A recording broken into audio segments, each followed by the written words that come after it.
India ने जो दो फास्टर और चार स्पिनरों के साथ कीवियों के सामने उतरी थी, उसके बावजूद कीवी जिस तरह से 249 रनों का टारगेट मिला था कीवियों को, खुद नहीं समझ में आ रहा था कि इसे हम कैसे चेस करें।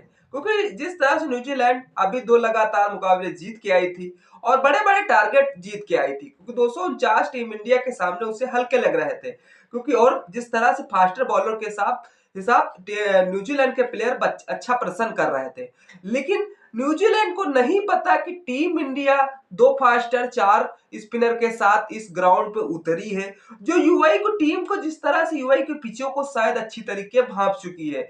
न्यूजीलैंड ने जिस तरह से अपना दमखम दिखाया वो सारा फेल होते हुए नजर नहीं आया। लेकिन न्यूजीलैंड के प्लेयर जिस तरह से, उन्हें नहीं पता था कि अगर हम जिस तरह से 150 रन बना ही लेते हैं, उसके बावजूद 100 रनों का टारगेट अगर रह जाता है तो हम बहुत अच्छी तरीके से चेस कर लेंगे। लेकिन कीवियों को नहीं पता था कि इसके बाद चक्रवाती तूफान भी आएगा। तो नमस्कार दोस्तों, सटीक क्रिकेट न्यूज में आप सभी का स्वागत है।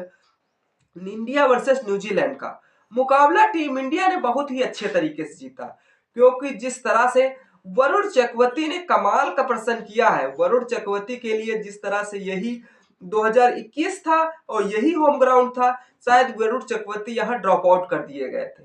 मतलब बॉलिंग के लिए आते हैं, उसके बावजूद तीन छक्के चौके पड़ते हैं तो वरुण चक्रवर्ती खुद दम खम रह जाते हैं। लेकिन ये वही ग्राउंड है, फिर 2025 में एंट्री होती है, क्योंकि जिस तरह से अगर गौतम गंभीर न होते तो शायद वरुण चक्रवर्ती, हर्षित राणा की इनको जिस तरह से इंडियन क्रिकेट टीम में शायद सिलेक्शन अभी ना होता। लेकिन उसके बावजूद वरुण चक्रवर्ती और हर्षित राणा ने, वो स्पिनरों में दम है, खम है, क्योंकि जहां पर यूआई की पिचे स्पिनरों पर कामकाज साबित हो रही है।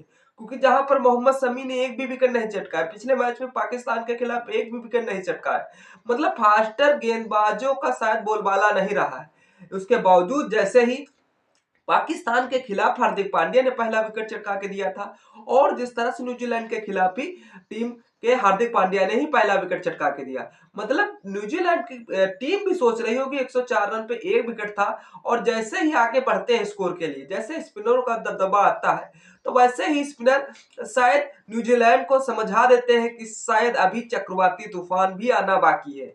तो न्यूजीलैंड जिस तरह से दमखम थी, क्योंकि जिस तरह से सभी लोग जिस तरह से बहुत एक तो जल्द जल्द विकेट हो रहे थे टीम इंडिया के, तो सभी बाकी टीमें जो इस मैच का लुत्फ उठा रही थी, क्योंकि दो ही टीमें जिस तरह से, चाहे वह ऑस्ट्रेलिया हो चाहे फिर साउथ अफ्रीका, दोनों टीमें दुबई चली गई थी। उन्हें खुद नहीं पता था कि जिस तरह से हमें किस मुकाबले से किसने भिड़ना है। लेकिन उसके बावजूद जैसे ही टीम इंडिया के 3 विकेट लगातार, मतलब थोड़ा थोड़ा डिस्पॉइंटिंग करके गिरते हैं, तो शायद ऐसा लग रहा था कि टीम इंडिया अब साउथ अफ्रीका के साथ भिड़ने वाली है। क्योंकि इतने जल्दी विकेट होना, और जिस तरह से टीम इंडिया की स्ट्रेटजी कुछ अलग थी गुरु, वो ऑस्ट्रेलिया से भिड़ना चाहती थी। ऑस्ट्रेलिया से इसलिए भिड़ना चाहती क्योंकि ऑस्ट्रेलिया ने जिस तरह से एक स्पिनरों का यूज किया है, और यूएई में शायद स्पिनरों का बोलबाला है, और जिस तरह से फास्टर गेंदबाजों का बोलबाला नहीं है। जिस तरह से समी काफी संघर्ष करते दिखे पाकिस्तान के वाले मैच में, और न्यूजीलैंड के वाले मैच में भी विकेट नहीं चटका पाए। देखने वाली यह है कि जिस तरह से कीवियों ने 44 रन का हार का सामना करना पड़ा, या शायद कीवियों को शायद कुछ डिसपॉइंटिंग नहीं हुआ, लेकिन सीख जाना चाहिए कीवियों को, जिस तरह से भारत से टकराना ये सबकी दमखम बात नहीं है। लेकिन जिस तरह से आप सेमीफाइनल के लिए, जिस तरह से भारत वर्सेस ऑस्ट्रेलिया के बीच भिड़ेगा, और दक्षिण अफ्रीका वर्सेस न्यूजीलैंड को 5 मार्च को खेला जाएगा। अब देखने वाली की बात है कि टीम इंडिया के लिए सिर्फ आज का दिन ही रेस्ट वाला है, और जिस तरह से 4 तारीख को टीम इंडिया को वो प्रेशर वो दिखाई देगा। बहुत लोगों ने कहा कि जिस तरह से रोहित शर्मा नहीं खेलेंगे, गिल नहीं खेलेंगे और मोहम्मद शमी नहीं खेलेंगे, लेकिन टीम इंडिया की स्ट्रेटजी एकदम सेम थी, और टीम सेम के साथ उतरी, और जिस तरह से जलवा देखने को मिला। लेकिन जिस तरह से अब भारतीय स्पिनरों के साथ जो बोलबाला है, वो शायद अगर दमखम बरकरार रहा तो शायद ऑस्ट्रेलिया को पटकने में ज्यादा देरी टीम इंडिया नहीं लगाने वाली।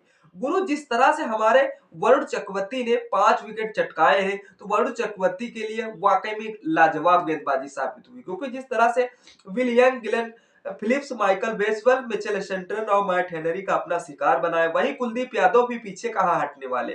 कुलदीप यादव ने डेरिल मिचेल और का विकेट चटकाया, विकेट खेल मिले, जबकि रविंद्र जडेजा और अक्षर पटेल ने एक एक विकेट चटकाया। तेज गेंदबाज हार्दिक पांड्या ने एक सफलता मिली, जबकि समी के साथ हाथ खाली के खाली रह गए। तो जिस तरह से टीम इंडिया के स्पिनरों ने 9 विकेट चटकाए और जिस तरह से तेज गेंदबाजों ने सिर्फ 1 विकेट चटकाया। अब देखने वाली बात यह है कि जिस तरह से स्पिनरों का बोलबाला यूआई में चल रहा है, टीम इंडिया के अगर बेस्ट परफॉर्मेंस करती है, इसी तरह सेमीफाइनल में अगर परफॉर्मेंस करती है, तो ये टीम इंडिया के लिए फाइनल में जागने से कोई नहीं रोक पाएगा। भारत का शीर्ष क्रम निराश है क्योंकि चैंपियन ट्रॉफी का तीसरा मैच खेलने उतरेगी। भारतीय आज उम्मीद एक अनुरूप खेलती दिखी थी और टीम में ऐसा लग रहा था कि जो टीम जीतेगी वो हैट्रिक के चांस पे होगी, क्योंकि न्यूजीलैंड को नहीं पता, जो अभी शायद पाकिस्तान में खेल रही थी और लगातार 2 मुकाबले जीत के आई थी। पाकिस्तान का दमखम सर ऊंचा था क्योंकि वह चाहती थी कि हम शायद फास्टर के गेंदबाजों के साथ हम मुकाबले जीतते हुए नजर आते हैं, लेकिन ऐसा नहीं होने वाला गुरु। जिस तरह से पिछले 2 मैचों में 147 रन बनाने वाले शुभमन गिल न्यूजीलैंड के खिलाफ सिर्फ 2 रन बनाकर आउट हो गए और जबकि रोहित शर्मा मात्र 15 रन पवेलियन लौट गए। और जिस तरह से इस दौरान अपने करियर का 30वां वनडे खेल रहे विराट कोहली ने भी निराशाजनक प्रदर्शन किया। तभी लोगों को दमखम दिख रहा था कि यार अब ऑस्ट्रेलिया जिस तरह से अब टीम इंडिया नहीं भिड़ने वाले साउथ अफ्रीका के साथ भिड़ेगी, क्योंकि यहाँ पर आदमी मैच का रिजल्ट नहीं देख रहा था, सिर्फ यही देख रहा था कि अब किससे भिड़ने की स्ट्रेटजी टीम इंडिया बनाती है। लेकिन टीम इंडिया का ठोस मजबूत था कि वह जिस तरह से ऑस्ट्रेलिया से भिड़ना चाहती थी उसी तरह से भिड़ना। अब 4 तारीख को ऑस्ट्रेलिया को दमखम दिखाने के लिए पूरी तरीके तैयार है। क्या 2023 वाला वनडे वर्ल्ड कप वाला टीम इंडिया बदला ले पाएगी? कमेंट सेक्शन खुला हो, कमेंट जरूर करें। वीडियो अच्छी लगी लाइक शेयर कमेंट करना भूलें। चैनल पर पहली बार सब्सक्राइब कर लीजिए। तब तक वीडियो मजा लीजिए, मिलते हैं किसी नेक्स्ट वीडियो के साथ। तब तक जय हिंद जय भारत।